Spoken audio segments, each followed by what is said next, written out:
নমস্কাৰ দৰ্শকসকল, বাতৰিটো হোৱাটছএপত সকলোলৈ শ্বেয়াৰ কৰিব দেই। 1 নম্বৰটো খবৰ, বিজেপি নেতা ঋষিৰাজ হাজৰিকা ঘোষণা।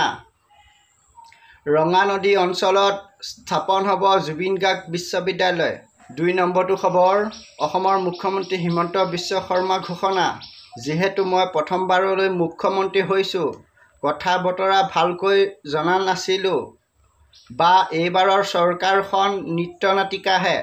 অহাবাৰ মই দ্বিতীয়বাৰলৈ মুখ্যমন্ত্ৰী হ'ম, তেতিয়া অসমত বহুত উন্নতি হ'ব আৰু দেশৰ ভিতৰত আমাৰ অসম ৰাজ্য টপ 5ত আনিম। এয়া হৈছে আমাৰ আশা।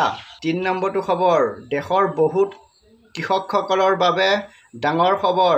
কৃষকসকলক চৰকাৰে টকা দিবৰ বাবে তালিকা সাজু কৰিছে। আপোনাৰ বেংক একাউণ্ট যদি কিবা অসুবিধা হৈ আছে, সোনকালে ঠিক কৰি লওক। অহা জুন মাহৰ প্ৰথমতেই সোমাব কৃষকসকলৰ বেংক একাউণ্টত PM কিষাণৰ 20 নং কিস্তিৰ টকা। 4 নম্বৰটো খবৰ, হিমন্ত বিশ্ব শৰ্মা ঘোষণা। 1000 টকা দি ৰন্ধন গেছৰ চিলিণ্ডাৰ কিনিব লাগে। নৰেন্দ্ৰ মোদীৰ আশীৰ্বাদত অসমত আমি প্ৰতিটো গেছ চিলিণ্ডাৰ 700 টকাত ৰাইজক দিম। 300 টকাকৈ কমাই দিয়া হ'ব। 5 নম্বৰটো খবৰ, নতুনকৈ কলেজত নামভৰ্তি কৰা ছাত্ৰ-ছাত্ৰীসকলৰ বাবে ভাল খবৰ। একাদশ শ্ৰেণীত ছাত্ৰ-ছাত্ৰীয়ে বিনামূলীয়া নামভৰ্তি কৰিব পাৰিব।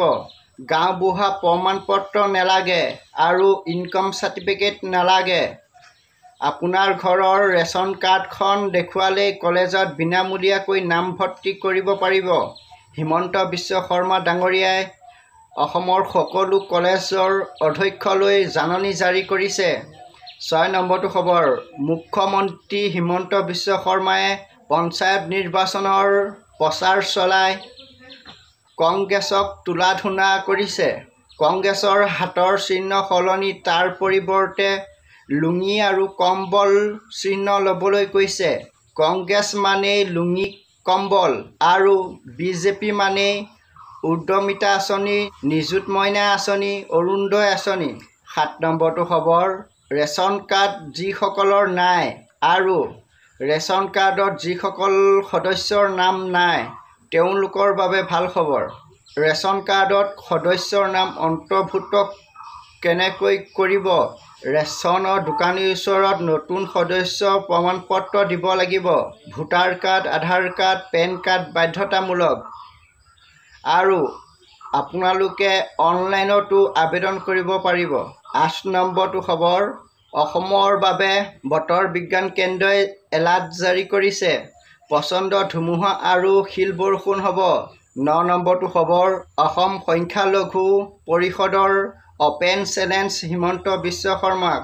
দম আছে যদি লুঙি পিন্ধাৰ বাবে বাংলাদেশলৈ পঠিয়াই দিয়ক আৰু ৰাজপথত লুঙি পিন্ধি প্ৰতিবাদ কৰিব সংখ্যালঘু সংগ্ৰামে। 10 নম্বৰটো খবৰ, এজাক বৰষুণৰ পিছতে গুৱাহাটীত হ'ল কৃত্ৰিম বানপানী। অনিল নগৰত একাঠু পৰ্যন্ত পানী হৈছে। 11 নম্বৰটো খবৰ, অসমত নিৰ্মাণ কৰি থকা হৈছে আধুনিক ৰাষ্ট্ৰীয় ঘাইপথ। অসমৰ ৰাস্তাত এয়াৰফ'ৰ্চৰ জাহাজ নামিব। যুদ্ধৰ সময়ত ৰাজপথৰ পৰাই যুঁজাৰু বিমান উৰিব আৰু অসমত সুৰং হ'ব, হিমন্ত বিশ্ব শৰ্মাই ঘোষণা। 12 নম্বৰটো খবৰ, গৰু বিহুৰ দিনাই অপহৰণ কৰিছিল 2 কিশোৰীক। অপহৰণকাৰী দুজনক আৰক্ষীয়ে আজি গ্ৰেপ্তাৰ কৰিছে। নাম প্ৰৱণ ৰয় আৰু সঞ্জীৱ ৰয়। 13 নম্বৰটো খবৰ, চকুত জলকীয়া গুড়ি ছটিয়াই আৰু চিছা বটলেৰে আক্ৰমণ কৰিছিল প্ৰাক্তন DGP নিজ পত্নীয়ে। নিজ বাসগৃহত গাৰ নোম শিয়ৰি যোৱা ঘটনা সংঘটিত হয় কৰ্ণাটকত। 14 নম্বৰটো খবৰ, গুৱাহাটী হাইকোৰ্ট বোমাৰে উৰুৱাই দিয়া ভাবুকি আহিছে মেইল যোগে। আজিলৈ বাতৰি ইমানেই আছিল, আৰু ভালকৈ বনাবলৈ চেষ্টা কৰিম।